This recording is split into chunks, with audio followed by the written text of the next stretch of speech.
Okay, guys, since we've been on this France kick, why don't we just kind of finish out this time period with France? And now we're getting into France in the 1800s, and I mean, we've just been going kind of crazy since the revolution, and we're just not done. So let's get into it. Okay, so Napoleon is gone, and now we can go back to the democracy we fought for. But wait, no, wait, what?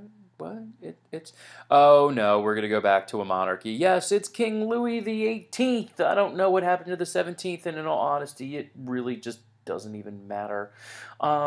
He is going to be king as part of a constitutional monarchy system, and he's king for a while, and really I've got nothing for you. So we move on, and then you get King Charles the 10th, because again we're only allowed like four different names. And he comes in and then is like, you know what, I'm the king, so I'm going to be the king. And he very quickly rescinds much of the rights of people. He even abolishes part of the parliament. Um, no longer are they going to have like universal suffrage and freedom of speech and stuff, so we're going to get rid of that. And that, of course, will result in a revolution, because why wouldn't there be a revolution, people? Why wouldn't there? Fun fact, this is the revolution that was written about in Les Miserables by one Victor Hugo. And I guess it's like revolution number 5. I don't know. I even lose count. I'm pretty sure it's 5-ish.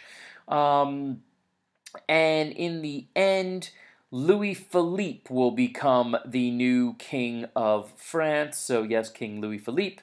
And his father was actually part of the revolution of 1789. So this was a guy that had a pretty big history. And he was kind of famous in France. Now, why was he famous? One, he wore outstanding red pants. And two, he was a very successful businessman. In fact, he was one of the most successful and wealthiest merchants in all of France. And as a result, people kind of saw that and they understood the need for a strong economy. And to give you an idea how big he was on business, one of his most famous quotes is, "From now on, the bankers will rule." And what he ends up doing is kind of creating what we call a financial aristocracy. The government heavily favored businessmen, mine owners, railway workers, or I'm sorry, railway owners, not the workers, and did everything they could to benefit those people. However, as a result, they start to put in property rights to vote again. And even though people could still vote for a legislature, by the end of his reign, which will be in 1848, only about 1% of the people in the country were even able to vote anymore.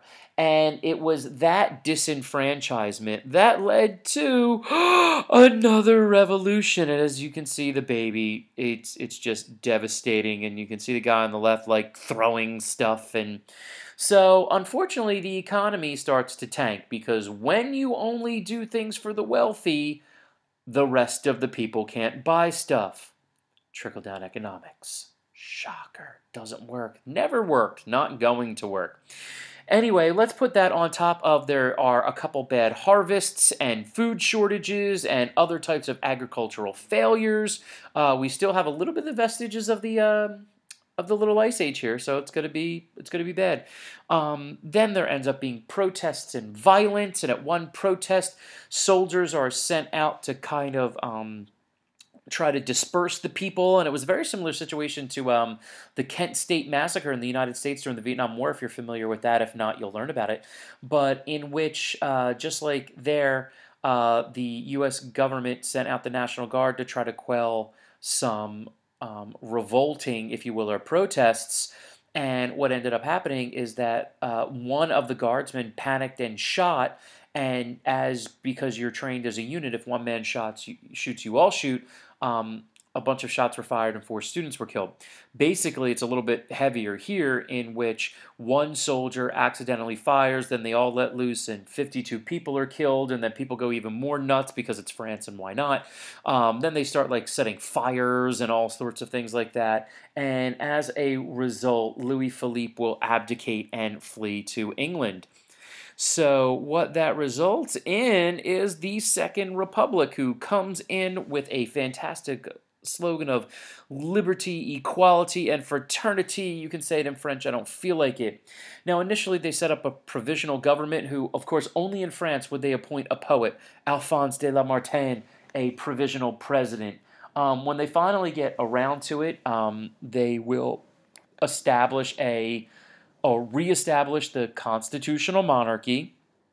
No, I'm sorry, not a constitutional monarchy. So hold on, it's going to change. A government similar to the United States of America. You would have a president.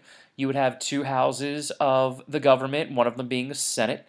They do universal male suffrage because nobody else in Europe let women vote, so why should they? Sorry, ladies. But what's actually more importantly is they establish job training programs and also create massive government employment to drastically drop unemployment and really get France back on target financially. And of course, you have a party system, so you have lots of political intrigue. And when they finally have their first elections, lo and behold, who was elected by a man by the name of Louis Napoleon, who, yes, is the nephew of the Napoleon. And what is that going to lead to? Of course, it's going to lead to something. Louis Napoleon will 3 years later, or like 3.5 years later, so it was like late, when they get everything set up, it was like late 1848, so this is early 1852. He gets himself in power, he starts doing some positive things, which I'll explain, and then in a very Emperor Palpatine way, for those of you who know what I'm talking about, he is able to lead a coup and get himself named emperor. He is Emperor Napoleon III because Napoleon did have a son that didn't do anything, but he still had a son, and creates the Second French Empire. Wonderful. Now, the negatives, well, they're your standard negatives. We are going to repress those who speak out against the government, and lots of you will go to jail. Some people will actually be kicked out of the country. One of the most notable is Victor Hugo, who it is actually during this time that he writes Les Miserables. It's kind of like an allegory, if you will, a little bit, in that he is going to write it about the events that led up to the Revolution of 1830, but of course you could see here some similar parallels. So he had to jump ship or else he would have been in jail, but he still published it anyway. And, censorship of the press and stuff like that. However, he does do some actually things that were kind of important for France.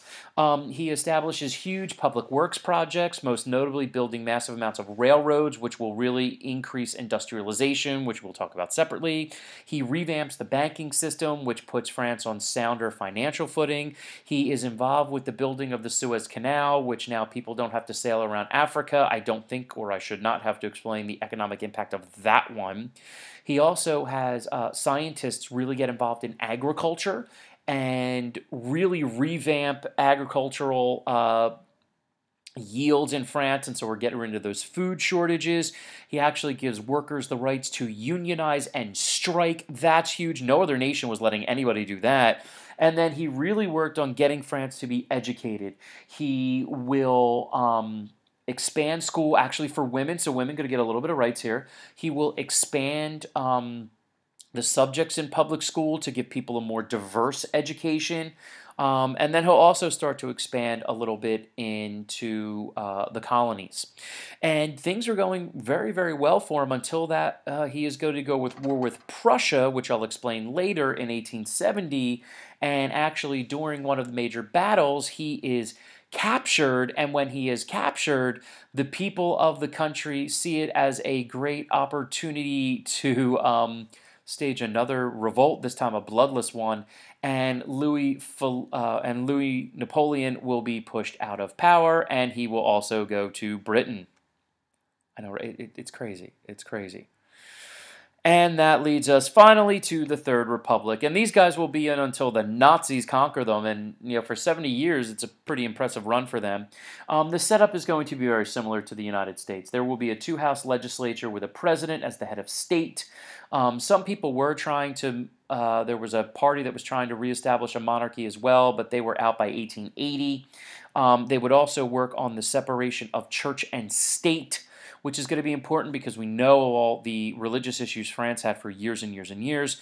And really the big thing for the Third Republic will be the massive setup of the French Empire. If you look here, you look at, you have France a little bit in Canada. You've got some islands over here in French Guiana, but look at what they do in Africa. I would say almost a third of Africa was under French control. They will actually gain control of part of the Middle East after World War I. Madagascar and a bunch of islands over here. You have all of these cities that they control, a bunch of Pacific islands, and Vietnam and Cambodia, which was called French Indochina. Now, I'm not going to say that they're as powerful as Britain, but they are by 1939 one of the most powerful nations in the entire world. And hey, we're going to give the people some more rights. There's going to be male suffrage, sorry ladies, nothing, freedom of speech, freedom of press, and things are going to move in a lot better way. And we're finally at our republic. We're finally at our democracy that we're going to be holding on to for a long, long time. But all I got to say is, I mean, it's over. Thank goodness. Sauron's ring is gone. The nonsense with the monarchies is gone, and now we can move on and talk about more stuff. So make sure you get your comments and questions, guys, and I will talk to you tomorrow.